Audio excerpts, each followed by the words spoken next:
Thank you for having me. That was a touchdown pass. Thank you. Good evening, everybody. I'm Lindsay. Thank you so much for having me tonight. Just to give you a little bit more background, sort of where I came from, I wasn't really born into the fitness world. I started, my degree is international politics, so that really fits well with owning a fitness company, right? But I say 70% of people don't end up doing what they went to college for, right? So I grew up on the West Coast, went to school in DC, ended up in New Jersey. I'm not a Jersey girl. No offense for anyone, no. But ended up in New Jersey because of the man I love. Ended up working in Manhattan and commuting 2 hours each way to door. You guys get this, working 25 hours a day. It was Blackberries at the time, stuck to your hip pocket, traveling, just the grind.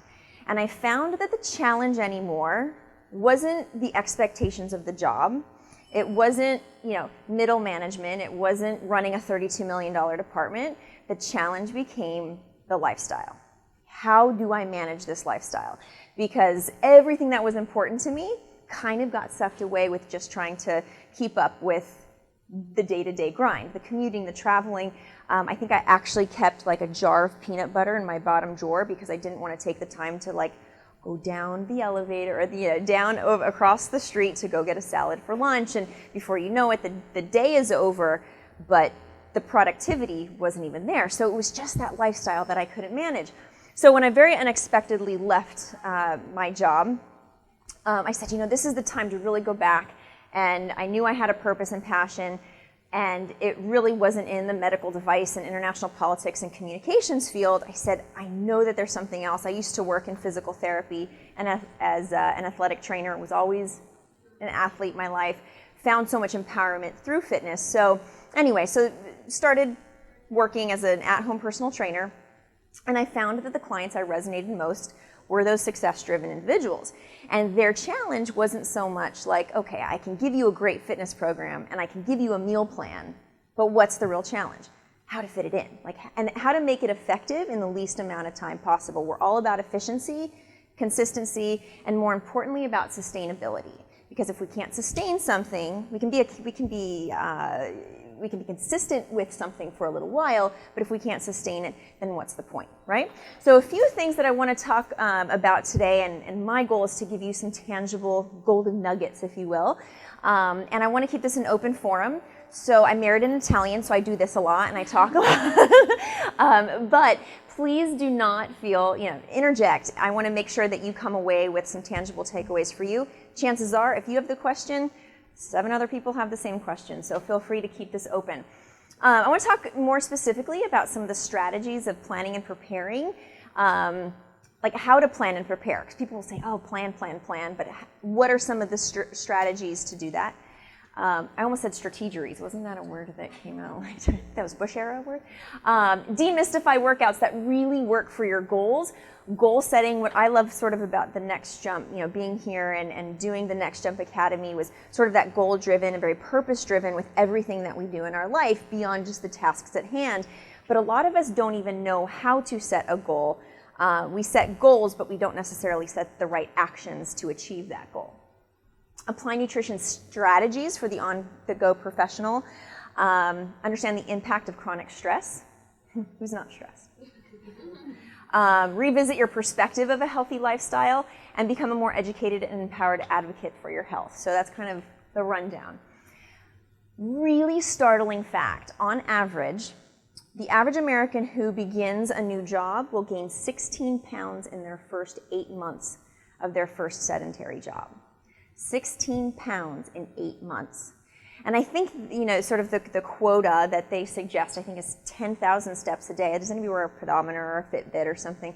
And most people struggle to get to 2,000 steps. That's like getting out of bed, walking to the sink, to the bathroom, walking to the shower and back. We are just so inactive. So a lot of times when we talk about exercise, we have this extreme all or nothing vision that I'll talk a little bit about, when most of us just need to move more. And there's a purposeful way to do that when, for most of you guys, we're at a computer for the most part of the day. Yeah? Okay. How many commute in? Or do you guys all live in the city generally? Commute? Okay. But just, again, startling. Basically, our sedentary lifestyle is more deadly than smoking is. because of everything chronically that is associated with it. Okay, how many of you ever say to yourselves, like, oh, if I could just get back on track, like with fitness or eating, whatever it might be, back on track, right? It's a very, like when I sit down with a client, it's like, oh, if I could just get back on track. Then I'll kind of stop them and I'll say, like, what does back on track actually mean for you? And they're like, well, if I cut carbs and if I like exercise every day. And I'll say, but what if that track isn't right for you? So just because it worked for you 10 years ago when you were 22 years old, or even when you're 32 or 42 or 52, that track we have sort of been prescribed because they say, I want to meet this they. Have you guys ever met? They say I shouldn't eat after 9 o'clock at night. Well, who is they, right? A lot of what we're going to talk about is how we are so bio-individuality, how we are so different based on our needs and in our environment and our lifestyle. So when we say on track, the first thing is to find out what that on track is. And again, as a professional, if you came to me and you said, well, can you just give me a meal plan and can you give me a fitness plan? It would be very unfair for me to just sort of give you this booklet or this plan, if you will, because each of you sitting here have different metabolic rates, you have different stress levels, you have different genetics, you have all these components that you really need to take into account. You kind of need to do a little bit of the work initially to figure out what that track is. And then the goal, again, is sustainability, because most of us sort of exist here. If this is the track, we're like this, right? Like holidays, weddings, summer, you know, and where we really want to kind of be is here, right? Like, all right, there's that wedding and then, you know, all the holidays, but I know how to get back on, and that's where the mental game comes into play. But we've got to know what that track is. So you guys have all heard failing to plan is planning to fail. It's a little bit cliche, but let's talk about how to plan. How many of you keep to-do lists? Okay, to-do lists are actually incredibly ineffective, right? Because the to-do list actually never finishes. We get to, you know, we cross off a bunch of stuff and we think that it feels really good to cross that off, except like the 2 or 3 things that actually would have a direct impact on how productive we feel are usually the ones that are left uncrossed. And it just, I gotta rewrite this to-do list, and then it's a procrastination issue, right? So to-do lists, and while you can prioritize them, if they're a great book on prioritization is Eat That Frog. Anybody? It's a great quick read, but about how to prioritize and how to feel productive. So you're sitting there thinking like, okay, what does productivity and to-do lists have to do with diet and eating for me as a busy person? How many of you at the end of the day say something like, I was so busy today, but I felt like I accomplished nothing, right? So we have those days where it's like, oh, I was just running around, I was answering emails, and I was a bunch of calls, but those 2 or 3 things that would have a direct impact on making me feel like I was productive, I didn't even get to. So here's the connection with being able to stick with a plan and feeling productive. When we have a purpose, if you love your job and you feel like you have purpose here, if you have purpose in your life outside of here, you're going to be more driven to be productive. When you're productive, fitness kind of falls in. Eating well kind of falls in. When we try to pigeonhole the fitness and the nutrition while everything else is out of whack and out of our control, or we don't feel like we're grasping for straws, any fitness plan or any meal plan, we're never going to be able to put that in because we just try to shove that into this already unproductive, inefficient lifestyle. So I use something called an accountability calendar. Does anybody know what a tickler file is? Okay, so tickler files, I don't know, maybe in the 30s and 40s, when they were still called secretaries, secretaries would take a folder and they would assign a day. They'd take 31 folders, and each folder was representative a day of the month.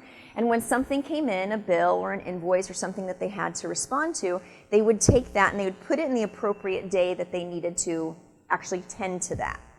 Yes? Not that I want to get away. No, please. It actually was done like 15, 20 years ago. Okay, I was just saying. All right, so we're upgrading it.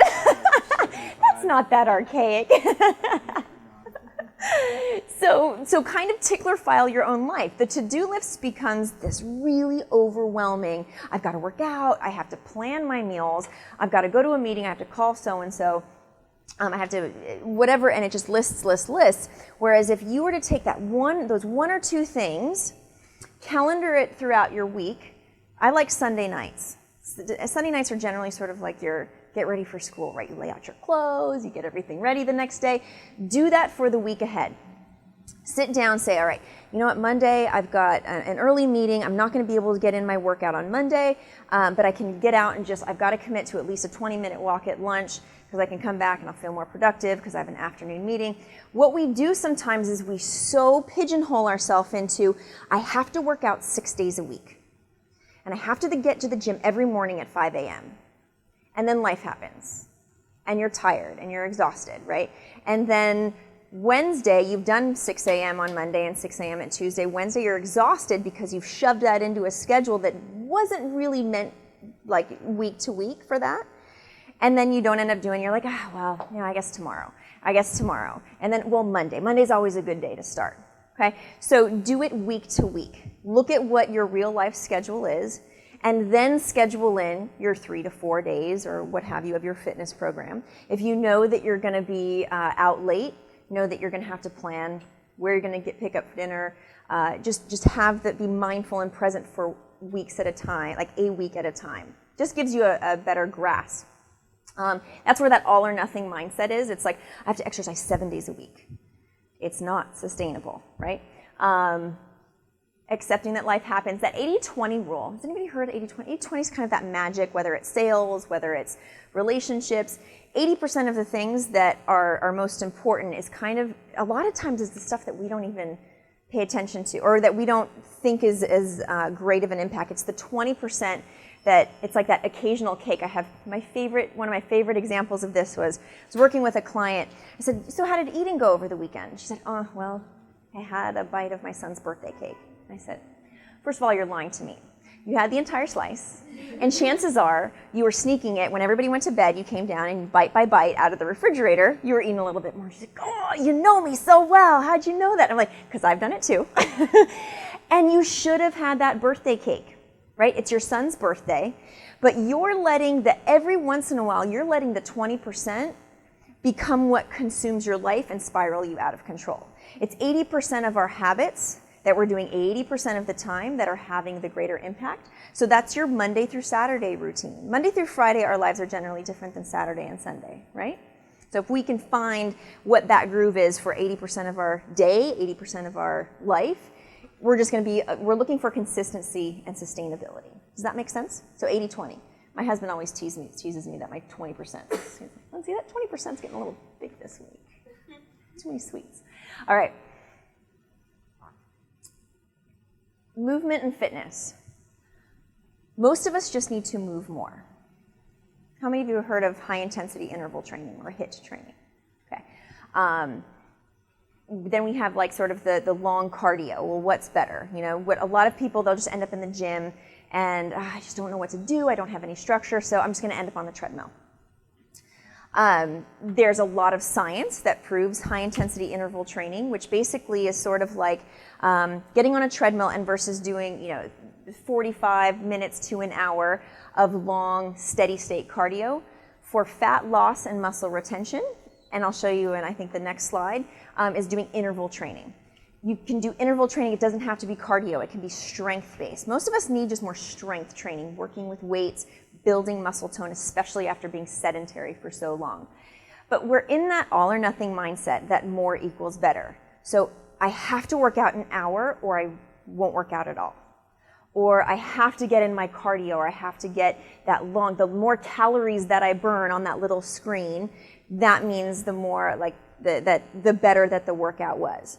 The sorer I am after a workout, that means that it was effective, right? I shouldn't be able to walk because that's what sort of dictates a good workout.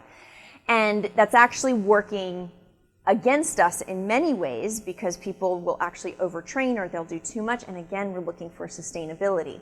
So successful fitness programs start with doing what you enjoy. If you hate kickboxing, don't do kickboxing. Just because you burn 100,000 calories doesn't mean that you're going to enjoy it. If you enjoy yoga, do yoga. Do it regularly. Do it. It's something that you can sustain. If you look forward to it, you're a lot more likely to do it. Now, it's one thing when you're first starting a program, and a lot of times that very first workout or that first time you try something, it's the mental game, right? It's like, oh, we use the I shoulds. I should be in better shape. I should be able to do this. When I was 22, I could do this. When I was in high school, I could do this. And we let that sort of, that mindset, instead of this was just that first workout, it was uncomfortable. It's like giving broccoli to a 5-year-old. You have to give it to them a few times. And if by the 7th time they don't like it, then you just say, all right, maybe you just don't like it right now, but you have to try it. That's one thing with yoga. People, the first thing they say about yoga, well, I don't like it because I have to quiet my mind and I can't do that. Or I'm not flexible enough. But you have to try it. It's uncomfortable. If I told you to do a warrior 3 pose, would most of you know, unless you're practicing yoga, like people are like, what? If I told you to do a squat and a push-up, that's familiar for you. So sometimes it's just getting over that unfamiliarity, getting a little bit more comfortable and confident with it to look for that sustainability. So we're looking for things that we enjoy and look forward to. This is a huge one. Results happen during recovery. So again, all or nothing. We do this, like these really high impact, really high intensity workouts, and we're doing them back to back. So, and not allowing enough time for recovery. So recovery is a couple things. Recovery, you have active recovery. So for example, if you lifted weights did resistance training on Monday, and you ran and did a cardio session on Tuesday, on Wednesday, you might need to take an active recovery day. Again, we're in that mindset that like I have to exercise hard every day. Well, it's actually an additional stress on your body when you don't allow the muscles to repair and recover. Think of like if I were to scrape my elbow, if I just kept scraping it against the table, it's not going to heal, right? Our muscles work the very same way. If we don't let that heal, if we don't let the muscle fibers heal, and when they heal stronger, toner, fitter, bigger, okay? Then it's these constant tears, and we're just breaking down the muscle, and that's why oftentimes we actually gain fat when we do the same program or we're not allowing enough recovery. Because I hear a lot of times like, well, I'm working out every day and I can't lose the weight, and a lot of times it's because you're not allowing recovery. I've taken clients entirely off of cardio-based and really high-intensity interval-based, and I've put them on programs of just yoga and lower intensity workouts, and immediately they see change. Because let's look at our lives too. 2,000 years ago, when our ancestors had to hunt and gather dinner, they had to go out, like hunt for the boar, hunt for the animal to bring home for dinner. If another animal was going to chase them, our bodies respond by using hormones, right? Is that fight or flight? So you've heard of the hormones like cortisol, testosterone, adrenaline. It's our sympathetic system. It's saying, I'm going to sympathize with you. I have to save you right now from this wild animal that is chasing you. So I'm going to beat your heart faster. I'm going to breathe heavier. I'm going to make your senses more acute so that you can save your life. But it's this very short period of time that your body undergoes this stress. And in times, like that's a good thing, right? We want to keep those senses acute. But look at our lives. Almost our entire lives, between work, family, financial stress, traffic, everything else that encompasses our life, we are pretty much getting this steady dose of cortisol constantly. We don't get the down. Then we add in high-intensity interval exercise. We're actually adding another dosage of cortisol because it's a stress on the body. The body has to repair. So that's why I'm going to talk in a little bit about how we listen to our bodies in order to make sure we're not overtraining, to make sure we're getting enough rest and recovery. So if you're going through, you had mentioned, you're coming up in Q4. You guys spend late nights here, I'm sure long hours, okay? If you're not sleeping, your body is definitely the next day not going to be ready to do some high intensity, cardio kickboxing workout, okay? So that recovery is absolutely important to allow your muscles to heal, to allow your hormones to level out. Question? Yeah. Why does that help you gain? So cortisol, the hormones basically, so when you have this constant injection of the cortisol in your bloodstream, it's a stress on the body. Your body's stress is to kind of shut down, so the metabolism will actually slow because it's in this stressful state. And the response is actually to store fat because that's a safety mechanism. Safety mechanism, again, take our ancestors. And our bodies are no different than our ancestors 2,000 years ago. Our stress level and our lifestyle is just different. That's the only thing that's changed. So in the wintertime, for example, when they couldn't go out and hunt and gather, their body stored fat because they weren't eating as much. Their metabolism actually slowed in order to protect them and keep them alive longer. And where do we store that fat? Right here, right in the. So when you have high levels of cortisol, you can eat hummus and carrots all day long, but until you address that stress, nothing's going to budge here. Does that make sense? Yeah. Okay. Yeah, just don't overthink fitness. A lot of times we just need to move more. So this is kind of an outline of high-intensity interval training that can be very effective, and what I love about this for the working professional is that it takes that mindset out of, I have to be in the gym for at least an hour or it's just not worth it. So you can do this a few different ways. Simplest way is whether it's a treadmill or an elliptical or some sort of cardio apparatus. Do a good warm-up, make sure you're warming up and stretching. On a scale of 1 to 10, does anybody use a heart rate monitor? Ever? Yeah. A heart rate monitor is probably the most effective tool that you can get, and you guys have some trainers on staff that I'm sure can train you on how to train to your heart rate. But there's something called the rate of perceived exertion. And what studies find that your rate of perceived exertion generally is in alignment with your actual heart rate.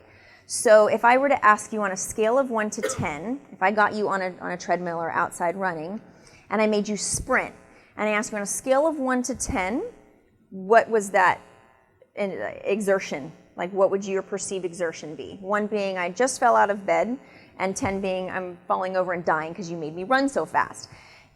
If you tell me, okay, I feel like an 8 or a 9, that's generally, 8 or a 9 is generally 80 to 90% of your maximum heart rate. So you want, for high intensity interval training, which helps you work into your fat burning zone, you want to work on a level of like a 6 to an 8. So you shouldn't be able to hold a conversation. You should feel like you've exerted a lot of energy, but your body on a cellular level can't maintain that sprint for more than about 30 seconds or so. So if you guys have ever done an interval workout where they do squats for 30 seconds and then rest, do push-ups for 30 seconds and then rest, or 45 seconds, there's different levels. But get on a treadmill or what have you, 30 seconds where you're going all out. Get up to that 6 to an 8. Then you give yourself 30 to 60 seconds to bring your heart rate down. So then you're coming back to like a level 4 or 5. You should be able to hold a conversation. So what you're in effect doing is you're raising the heart rate, bringing it down, raising your heart rate, bringing it down, raising your heart rate, bringing it down. And that's a very effective method for fat loss. And the best part about this is in about 15 minutes, you will feel like you've just got your butt kicked. So you don't need that hour of steady state cardio. Okay, for fat loss, muscle tone. And you really only need to do this probably like 2 or 3 times a week, depending on your age. There's a lot of different factors individually that you need to pay attention to. But doing that anymore, now you're going to be overtraining and putting too much stress on the body. So you need that recovery in between sessions. Don't do this every day. Does that make sense? So that's a really effective way. But so whether it's a treadmill, so your work interval is, think of it as a sprint rest. If you don't like to run, just do the incline. The goal is to get the heart rate up. It doesn't matter what mechanism you're doing that. It could be, I'm going to do jumping jacks for 30 minutes or 30 seconds, and then recover for 30 to 60 seconds. Initially, you might need to take a little bit longer until you condition your heart to be able to do it a little bit more quickly into that next interval. And this is really nice because it's tangible, and even track. Write down, hey, it took me 1 minute to bring my heart rate down. But a month later, it only took me 45 seconds. That's telling you that you've conditioned your heart and your muscles. Any questions on this? Exactly. That's why weight training is so effective. If you lift weights, a heavy enough weight that is challenging, doing a bicep curl, doing a squat with weights, your heart rate is up. Like if you're doing it and you're doing a set of 12 squats, so think about it, you do a set of 10 to 12 squats, that probably takes you about 30 seconds. And then you put them down and you rest. Then you pick them up and you do another set. So that's why weight training in that way, even body weight, that's why it's so effective. Yeah. A lot of it is just listening to your body. It's listening to your heart rate. So, and you want to give those muscles enough time to sort of recharge before you stress them again. Does that sound so much better than getting on a treadmill for 60 minutes? Okay. Not that that's bad. Don't get me wrong. That's not bad. There's a place for that. I think a lot of us do that even just to, kind of decompress and get the movement. But this is definitely something that might up the ante. Anything else, like fitness-wise? Yes. So if you do that, you said to do that about 2 times a week. What would you suggest doing the other days? So we definitely want a nice combination of strength training, cardio training, and rest and recovery. So sometimes everybody forgets about that rest and recovery. So that rest and recovery could be an easy yoga session. However, a strength session could be a more challenging yoga session. So you have your strength training, which are using any type of resistance, weights, body weight, anything that's you're doing more purposefully in terms of adding resistance. And then you have your cardio, but here's the nice thing about it. When you do a more metabolic workout, like you do squats with weights, you're getting a cardiovascular training session as well. So it's not like you have to do one or the other. It's nice because those really combine it. Your heart rate is really the best indicator for what you're doing. And play around with it. You might find that, doing 2 days a week of strength training, 2 days a week of interval training, and then 2 to 3 days, maybe one day you do an active recovery, easy jog, take a yoga class, and then 2 days where active recovery, a massage is active recovery, by the way. That's not a bad thing. That's 3 times a week. But you want that active recovery in between. And play around with it. Your body, 6 weeks into it, 6 weeks after doing a program, you might find that you're not seeing the same kind of results. Be also mindful of what results mean to you. Like results could mean weight loss, it could mean muscle tone, so just be mindful of that. But our bodies take about 6 to 8 weeks to experience what's called the training effect. So a lot of times, after about 8 to 10 weeks, you're like, well, it worked for me at first. Like I lost a lot of weight and I noticed muscle tone when I was on the treadmill. Then your body's like, all right, move on. Give me something else to challenge it. So, and that's what keeps it fresh and new.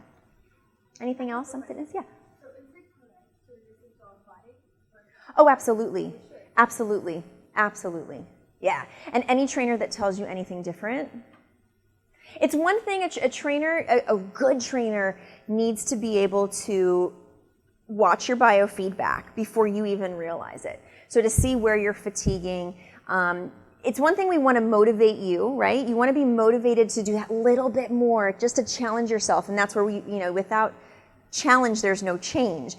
But the threshold of that challenge doesn't mean that you need to be pushing yourself so hard. It needs to be gradual and sustainable. Does that make sense?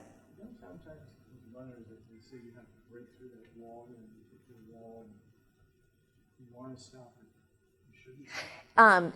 Yeah, running is a whole different, like if you're training as a runner for like a running endurance event, that's actually like, we could talk on a cellular level about why that happens. You get the runner's high and you almost don't want to stop, and that's how you then change you can increase your times and your anaerobic thresholds and things. So running, if you're running for training a marathon, for example, the programming is a little bit different. We can have a glass of wine after and talk a little bit more about that. Okay, so let's talk about nutrition. So the biggest thing with nutrition is we have to rethink, and I'm sure this isn't earth-shattering for most of you, you have to start thinking as food as fuel. So many of us will look at a plate and say, oh my gosh, is this going to make me gain weight or lose weight? Oh my gosh, I shouldn't eat this because there's they again. They said I shouldn't eat fruit. They said I shouldn't eat carbs. What do carbs even mean? Most people will tell me, oh, I got to cut carbs. Most people really don't understand the purpose of carbs. So think of food equals fuel. Planning comes into it, but planning sometimes comes like, well, I don't even know what to plan. I'm not really sure what to eat. And a good place to start is to think, what am I doing for the next 3 to 4 hours? And what does my body need in order to get me through those 3 to 4 hours? So a good analogy is, think of your car, right? If you have to drive 100 miles, if you give it 50 miles of gas, but you've got to drive it 100 miles, at some point it's going to break down. How many of you eat breakfast within the first hour of waking up? Okay, so about 50-50.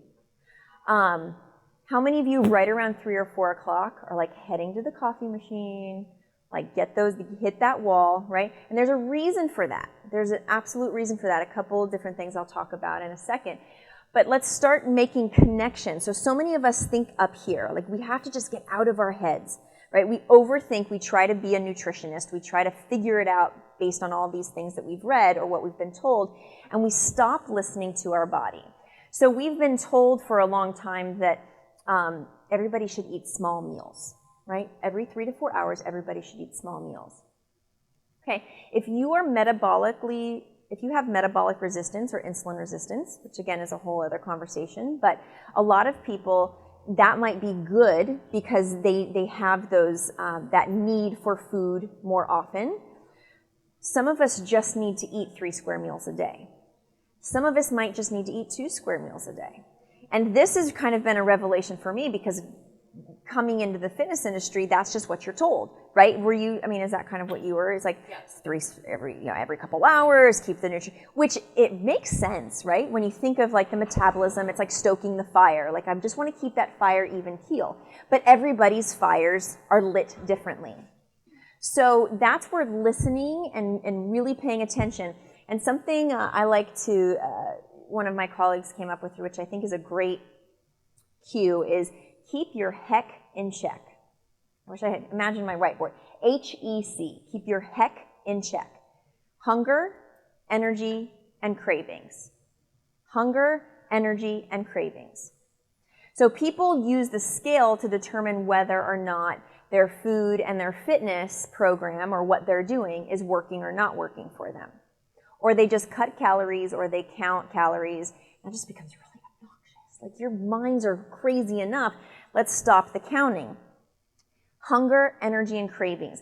Those 3 things are going to tell us hormonally what's going on. So if you're having a craving, we're not craving chicken and broccoli at 3 o'clock in the afternoon, right? We laugh because it's true.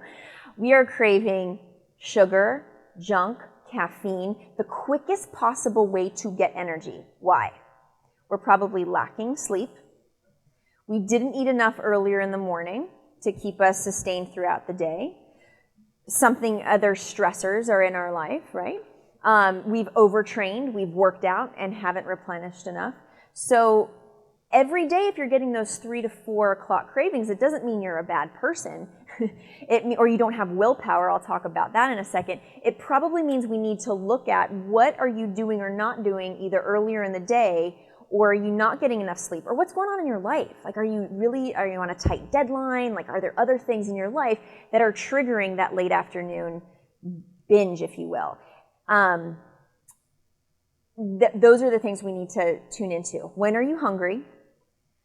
What's your energy level? And what kind of cravings are you having? If you're having a lot of sugar cravings, that's generally because you're either tired, because your body's like, you just expected me to do all this from 7 o'clock until 3 o'clock, and you gave me 100-calorie yogurt. Come on, And then we have one continuous meal from about 3 o'clock until 9 o'clock at night. So keep your heck in check. This is where journaling can be really, really powerful. Stop listening to your head and start listening to your body. So what I tell you today is just sort of, a framework for you to then kind of play the scientist and pay attention to what's working for you. This is kind of a good, for a lot of people, if we go to the next thing. Okay, so this is kind of an outline of what I see a typical working professional, what it looks like. So this blue line here is, we wake up, and for those of you who don't eat breakfast, do you come to the office and have breakfast like a couple hours later, right? So we take in a little bit or nothing, and then most of you say you have generally a decent lunch, like a salad with chicken or a sandwich or something pretty balanced. 3 o'clock hits, and it's like, boom. Again, we're not craving chicken and broccoli, we are craving sugar, caffeine. Some of it's habit, definitely, would be, right? Some of it's habit, but we're hitting this, and then we kind of have this continuous meal from about 3 o'clock, because we're just like in the cabinet, and you guys have your hands, you have a lot of very easy grab things. And then we have dinner, which in America is generally our largest meal. So, however, if we look at our activity, when are we most active? Earlier in the day or later in the day? With the anomaly being like if you work out in the evening. But generally, think about all the energy you have to expend, even if you're not working out. You've got to walk to the subway, you have to, run around the office. You actually have to sit and focus and think, which requires energy. So if you've drastically cut calories, you don't even have the energy. We all know when we don't eat enough, we can't even complete a sentence. Or it's like we get that mental fog, right? So really pay attention to making sure that what am I doing for the next 3 to 4 hours? Am I hungry, and what should I eat, or should I eat in order to keep me sustained throughout that activity? Am I going to be sitting at my desk? Am I going to be working out? Am I going to be moving around? Am I going to bed? Let's think about what we need to take in, not just looking at the plate of food and saying, oh my gosh, is it going to make me gain weight or lose weight? Does that make sense? How do you teach grazing? Isn't that kind of what you described? Yeah, so that's like what people will call, grazing. I think people sort of define in different ways. So that'll be like the 3 to 4 hours. I kind of graze throughout the day. But a lot of times we mindlessly graze. Like we don't really pay attention. That's why journaling, people will be like, I cannot believe how much I eat. People say, like, oh, I don't eat that much. I just eat X, Y, and Z. And then when you actually look at it, and that might be fine. Again, sometimes we underestimate because we've been sort of brainwashed that, eat less, exercise more, when a lot of us aren't eating enough. We're so drastically cutting our calories that it actually slows our metabolism. So the grazing might work really well for some people. And that's where you have to kind of tune in and pay attention. Yeah? Simple question. Sometimes if I have like a smaller dinner, and then I'll eventually be hungry when I'm about to go to bed, I'll just go to bed. What are your thoughts about going to bed? So kind of work backwards and say, maybe I need to have a little bit more protein or some more fat. What time do you usually eat dinner? 7. And then what time are you going to bed? Not early enough. So think about this. So you eat dinner at 7, but you have 5 hours that you're awake, and whatever you're doing, you're awake. It's wake time. So you could do a couple things. It might be too much, like if you're having a balanced dinner, right? You might not need to add anything to dinner, but having something, like a handful of nuts or something that's a little, we don't want to do a ton of carbs right before bed, but some protein. Sometimes even if you have that big of a span, even like a light protein shake, for example. And experiment with that. And we sometimes also think in isolation, like our days is isolated. So we think like, well, I had this for breakfast, and then we go to bed, but we don't always think of how dinner impacts how we feel the next day. So start cueing in and paying attention to how you feel the next day. And the next morning, do you wake up hungry? So I talked about bioindividuality. At the end of the day, we cannot trick Mother Nature. We might be able to trick her for a little while, but she's always going to come back with a vengeance. So a lot of us are dealing with, because of this chronic stress, we're dealing with adrenal fatigue. Has anybody heard of adrenal fatigue? Yeah. It's just such a stress for such a sustained period of time. Stress from work, just all those things that we might not feel or see, but internally our bodies are kind of shutting down because those hormones are just working overtime, and we're not giving it that recovery that it needs. Willpower, hate this word. So, Stephanie, if I put a 400-pound weight over there and I said, Stephanie, lift it. Just do it. Come on, use willpower and just lift it, right? And we think to ourselves, like, I have to have willpower, that plate of brownies, I just can't, like, I have to just not eat it. And we haven't trained the mental muscle, right? Because we just look at it and we're like, no, just say no. My favorite story, there's a great book, and I put it to your resource at the end of the presentation. It's called Mindless Eating by Dr. Brian Wansink. Fabulous book. He's a food psychologist. It's kind of an easy read, and it's about these experiments that he does, social experiments that he does, why we eat, what we eat, and he kind of rigs restaurants and everything. It's really interesting. But one of my favorite studies he did was he took a box of donuts and he put it in an office kitchen. And Monday morning, guy walks in, and he's like, oh, donuts, nope, no, I can't, it's Monday morning, I'm gonna get back on track today, I brought my salad, I had my 100-calorie yogurt, and I'm gonna get back on track, I can't have the donut. Going to the gym today, it's gonna be the day. And he goes back to his desk, and for the next 20 minutes, what is he thinking about? The donut, right? So he's like, oh yeah, I can't, like have willpower, come on. And then eventually, the voice, that conversation turns into, well, I'll just have one. Like, I'll just get the craving done and over with. And so he goes to the kitchen, he gets the donut, like eats it on the way back to his desk. And then aside from the sugar rush that he just had, right, now what's the conversation? Oh, I'm such a jerk. I don't have any willpower. Like, I can never stick to anything. I might as well have another one. And again, aside from like the unproductivity for like the last 20 minutes, because he's had this conversation in his head and the sugar rush and the insulin, skyrocketing, he's now eaten 3 to 4 donuts, has such a low self-esteem because he has no willpower and he can never stick to anything, versus the guy who walks in, sees the donuts and is like, oh, those look good. I think I'll have one this morning. Gets the donut, sits down, eats it, enjoys it, mindfully eats it. I don't mean like he sits there and like talks to the donut, oh, it's so good. But he's not having the conversation around it. And he has the one donut versus the 3 or 4 that the other guy doesn't. Now, it's a lot easier for a lot of us who, now keep in mind, sugar has the same exact effect on our brains as cocaine does. It affects the hypothalamus gland. So if we see those brain scans on somebody on cocaine and somebody on sugar, the exact same parts of the brain light up. Okay? So we have to understand like there's an actual chemical reason why we're craving that sugar and why we want more and more and more of it. And so this is where a lot of that mindset comes in of like, when I see the donuts, what's the conversation? We kind of eat that, like the donuts, like we're not ever going to have a donut ever in our life again, right? So the first thing is finding that mindfulness. Like how are you talking to yourself? What is that relationship when you're approaching the food and how you're in doing that? So willpower is bogus. Okay. Talking about stress. Yeah, please.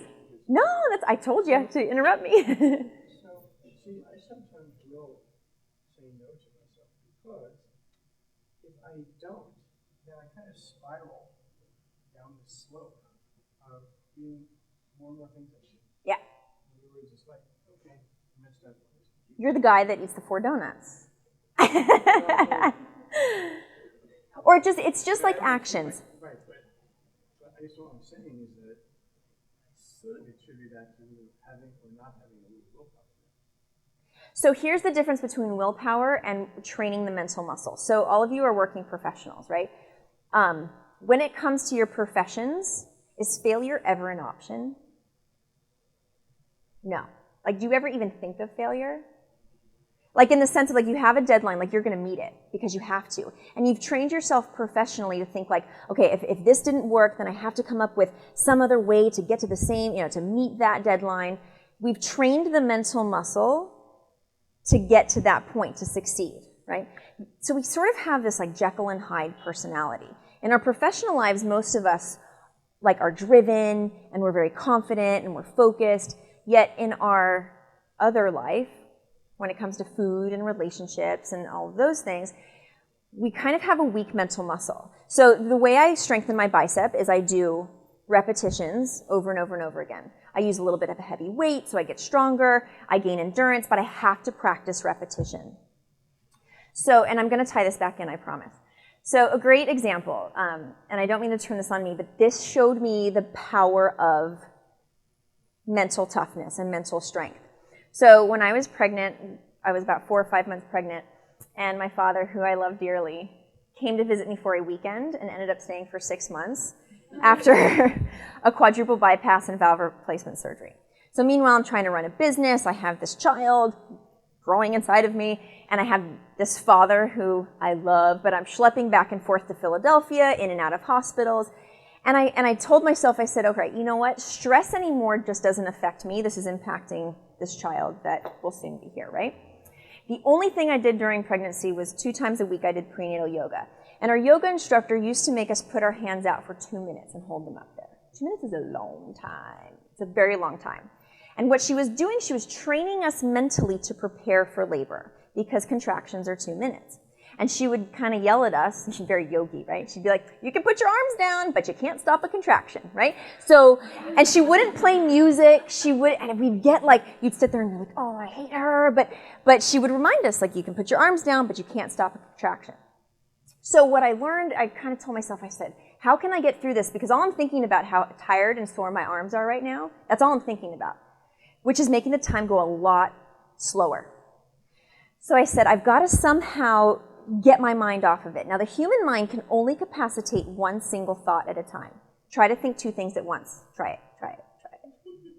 No, right? We can't. It's just, and think of our mind as a turnstile. We have one thought, and we can let it turn and turn and turn. And a negative thought will always perpetuate into another negative thought. I have no energy, I'm so fat, I'm never going to fit into my clothes. I'm good. Might as well have that other donut. Or, Lindsay, there you go again. Thinking negative. No, you know what? I'm going to get to the gym today. I'm going to feel better. I'm going to eat well. And so we see how that turnstile, right, can perpetuate into our actions.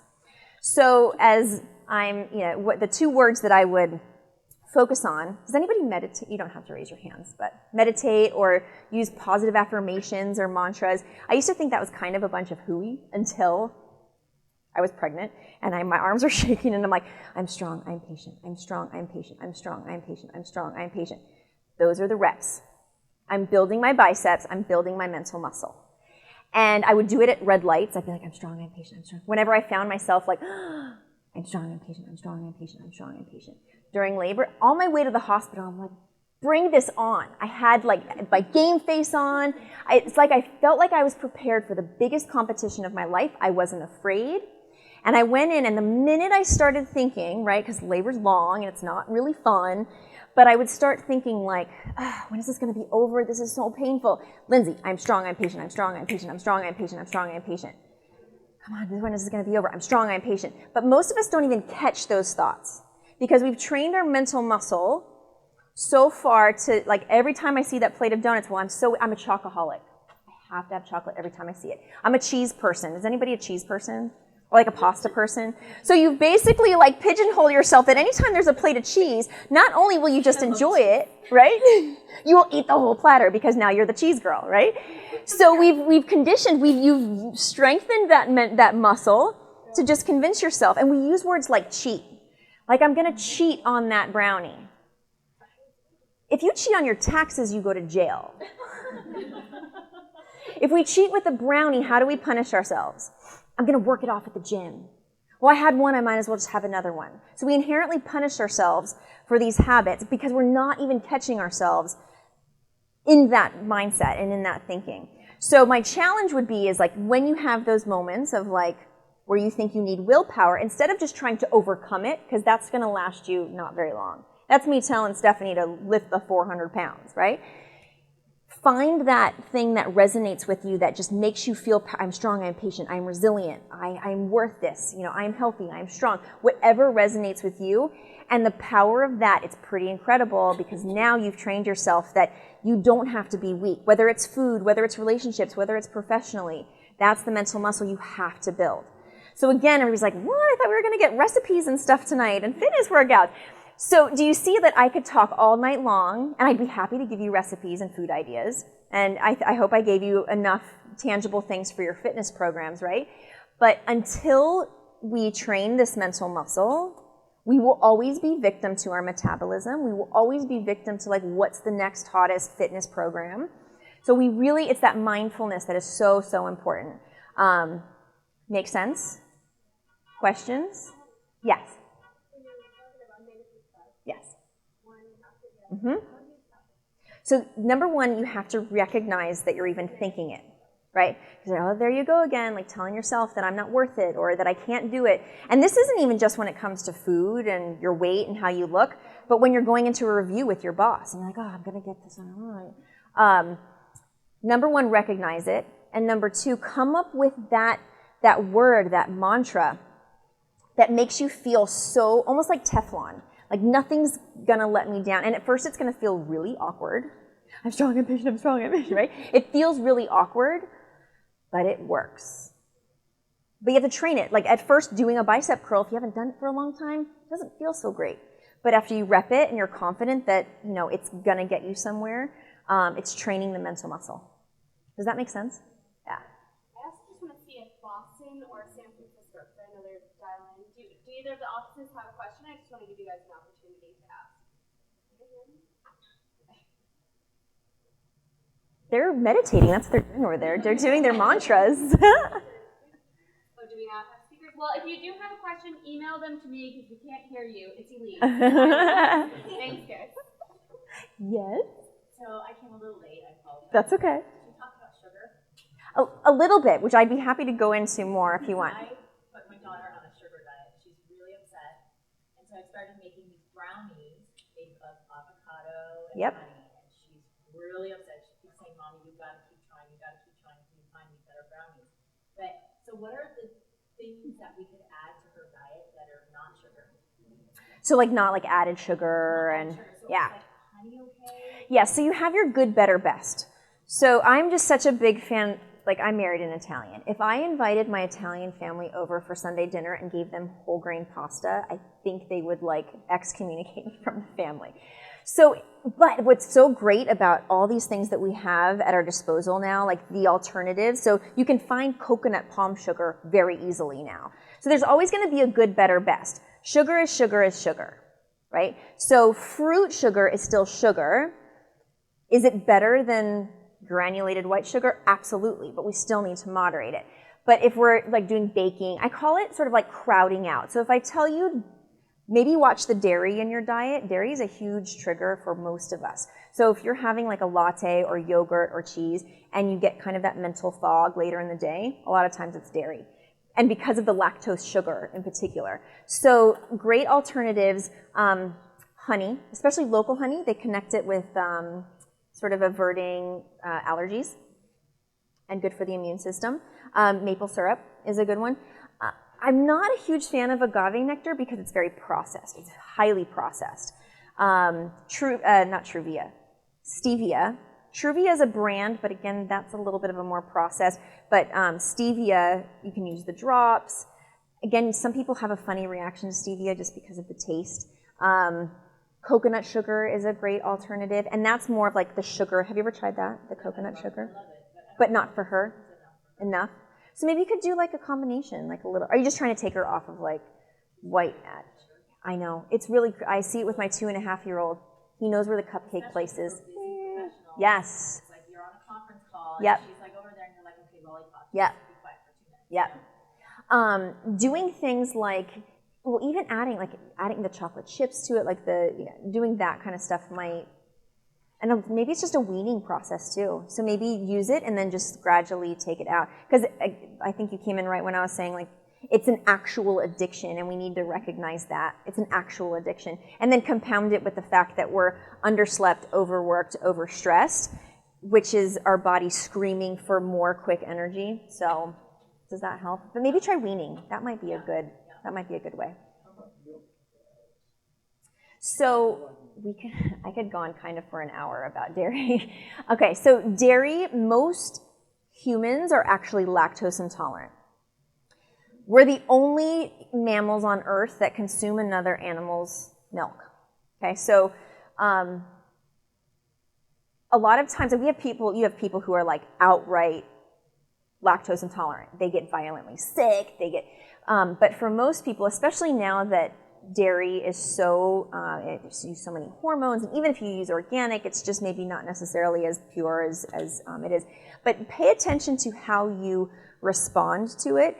And the best way to do it is take it out of your diet, which is really hard because there's like cheese, yogurt, everything is like dairy is such a staple part of our diet.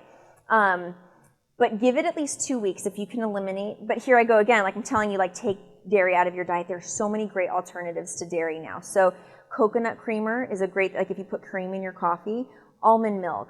There's so many different milks, hemp milk.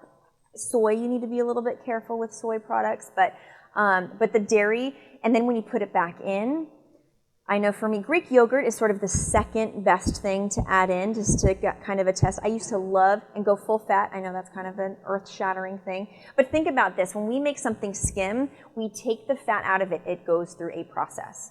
There's a reason why milk was supposed to be so good for us, vitamin D and all the calcium, except vitamin D and calcium are fat soluble. So when you suck out the fat, your body isn't even going to efficiently absorb the vitamin D and the calcium because it doesn't have the fat.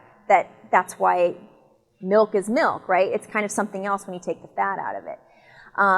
Just kind of a note too, so full fat, don't be afraid of it. You're going to feel more full. But when I put Greek yogurt back in my diet, which I loved, I couldn't even get through half a bowl without immediately feeling mental fog, a headache, and bloating. So dairy is and I take a lot of our clients off of dairy, and it's one of the first things, the bloating, regularity, mental fog, and just that like sense of and weight loss like almost immediately. So a lot of people have an aversion to dairy. So that's a misnomer because we've been told like milk is the only way you can get vitamin D. So I actually take, especially most American women in particular, we have very low vitamin D levels. That is one, doctors I've talked to, even like homeopathic, that's one thing that taking as a supplement is like fine to do that. Greens, leafy greens have vitamin D and calcium. Nuts, almonds are really good sources of vitamin D and calcium. Again, I could get on a soapbox about this, and I know we need to wrap up, but think about what our country was founded on. Dairy farms and wheat farms, right? So who's padding the pockets of the USDA or, and the FDA saying like, put that food triangle together, and on the bottom I want you to put dairy and bread. Right? Because it helps sustain their business. Meanwhile, the wheat is not the wheat that even our parents ate because it's all genetically modified, so our body doesn't even know what to do with it. And then our dairy, we're intaking so much dairy from the time we're this big. Dairy is also very mucus producing, so if you have a constant like nasal drip or you have allergies, little kids that drink milk every day, you wonder why these kids are like snotty nose going everywhere. It's very mucus producing. When you're sick, the first thing you don't drink is milk, right? Why are we doing it otherwise? Again, that's a very personal, we could go on and on and on, but I've just found a lot of the studies and stuff has been very interesting for that, so. Anything else to wrap up? I know we've got to wrap up. Yeah. So they always say like have like a big meal for breakfast. I'm never hungry. Ever. Okay. I'd like force myself. Yep. I hear that a lot. So a couple things. As I mentioned, some of us just aren't wired, or our metabolic needs don't need 3 square meals a day or every 3 to 4 hours. Try a couple things, like try eating when you're hungry. So don't put the pressure on yourself to have breakfast. Or maybe the reason why you're not hungry is because you haven't even stoked your metabolism, your body for how many years isn't used to having breakfast because you've never given it to it. So it's like, I'm not even going to ask anymore. I'm going to slow my metabolism so low that I'm not even going to cue her until I scream at her later in the afternoon. Like, do you get voraciously hungry at any point of the day? Not really. Okay. And that might be where maybe you don't need that breakfast, but maybe you can start, if the eating bothers you, maybe start with like a protein shake or something like that, because sometimes it's the actual act of eating. Yeah. It might be a way, like I've seen clients who now actually become like, almost move their metabolism earlier in the day to start stoking, because our body sort of decides early in the day, am I going to burn more fat today or more sugar today? And breakfast helps to sort of stoke that. So, but give it a few weeks. Yeah.